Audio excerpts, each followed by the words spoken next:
Good morning students. आज हम बाल महाभारत कथा के अंतर्गत कर्ण, द्रोणाचार्य और लाख का घर अध्यायों का अध्ययन करेंगे। प्यारे बच्चों, जिसमें हमारा पहला चैप्टर है कर्ण। तो इस चैप्टर में हम पढ़ेंगे बच्चों, पांडवों ने पहले कृपाचार्य जी से और बाद में द्रोणाचार्य जी से शिक्षा दीक्षा प्राप्त की। जब सभी राजकुमारों की शिक्षा अच्छी तरह से पूर्ण हो गई, उसके बाद एक प्रतियोगिता का आयोजन किया गया और उस प्रतियोगिता में हर राजकुमार ने अपना अपना कौशल दिखाया, जिसमें अर्जुन का सामना कोई नहीं कर सकता था। अर्जुन ने इतने अद्भुत करतब दिखाए कि जिसको देखकर सारे प्रजाजन हैरान थे। इतने में ही वहाँ पर एक प्रतापी युवक, यानी जिसका नाम था कर्ण, वो वहाँ पर रंगभूमि में आया और उसने कहा कि मैं अर्जुन का सामना करने के लिए तैयार हूँ, और ये कहा कि मैं भी अर्जुन के समान ही अनेक कौशल दिखा सकता हूँ। ऐसे में बच्चों, कर्ण की चुनौती को इस चुनौती को सुनकर अर्जुन को बड़ा गुस्सा आया और उसने कहा कि बिना बुलाए मेहमान अगर बनते हैं तो वो निंदा के योग्य होते हैं। कर्ण की उस बात को सुनकर कर्ण ने अर्जुन की जब उस बात को सुना तो उसने कहा कि व्यर्थ में ही दिखावा करने का कोई फ़ायदा नहीं, बातों की बजाय हम दोनों तीरों से बातें करते हैं। तो ऐसे में कर्ण ने अर्जुन को जब ऐसी चुनौती दी तो वहाँ उपस्थित जितने भी प्रजाजन थे, दर्शक जन थे, सभी ने तालियां बजाई और ऐसे में वहाँ पर पुरुष और स्त्री यानी जो प्रजाजन थे वो सभी उपस्थित थे और वहाँ पर कुंती भी उपस्थित थी और कुंती ने कर्ण को देखते ही पहचान लिया था, परंतु वो भय और शर्म के कारण बेहोश हो गई और किसी को कुछ बता नहीं पाई। इसके बाद क्या होता है बच्चों,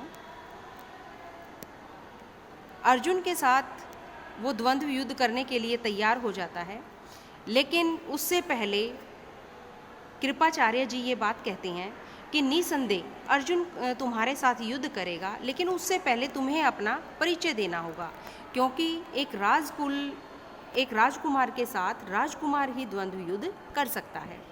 तो जब इस तरह की बातों को कर्ण ने सुना तो वो उसका सिर शर्म से झुक गया। जब उसको इस तरह से शर्म से झुका हुआ देखा तो दुर्योधन ने तुरंत कर्ण का राज्याभिषेक कर दिया और उसे अंग देश का राजा बना दिया।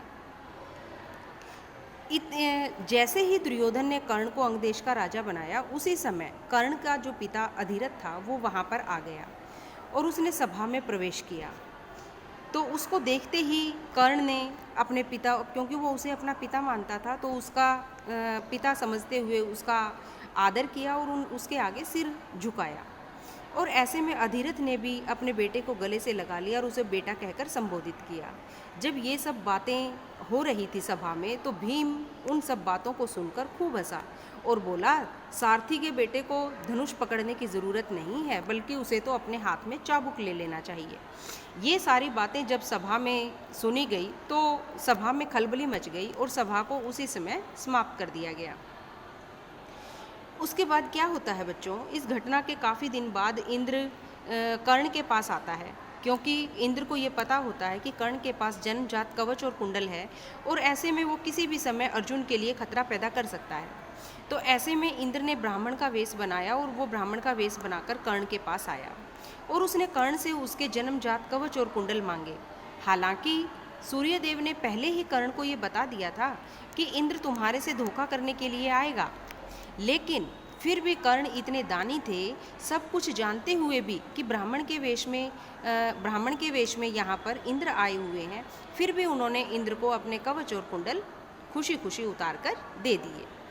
कर्ण की इस दानवीरता को देखकर इंद्र बड़े हैरान हुए और उन्होंने कर्ण की खूब प्रशंसा की और कर्ण को ये कहा कि मैं बहुत खुश हूँ और तुम मेरे से कोई वरदान मांगो।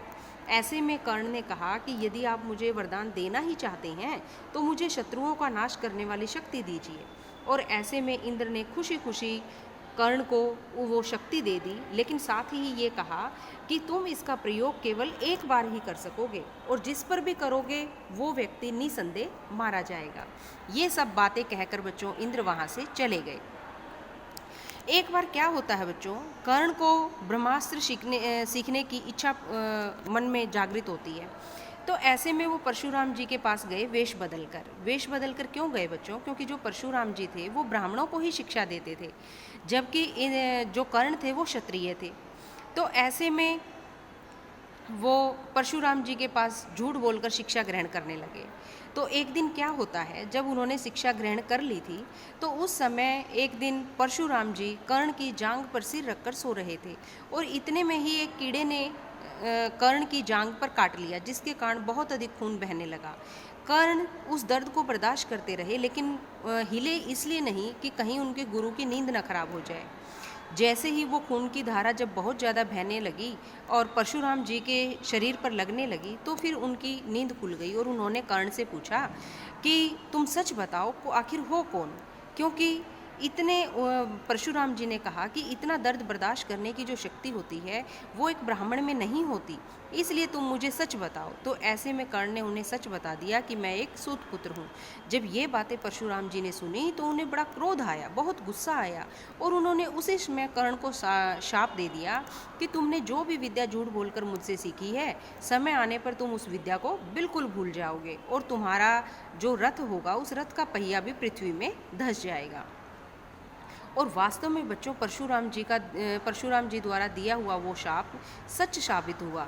जब कुरुक्षेत्र के मैदान में कर्ण के साथ उसका युद्ध हो रहा था, कर्ण और अर्जुन का युद्ध हो रहा था, तो उस समय उनके रथ का जो पहिया था वो धरती में जमीन में धंस गया और जो विद्या उन्होंने परशुराम जी से सीखी थी उसको भी वो भूल रहे थे।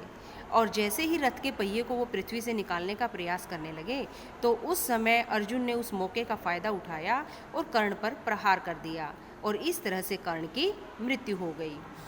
और जब इस बात का पता कुंती को चला तो उनके दुख का कोई ठिकाना न रहा।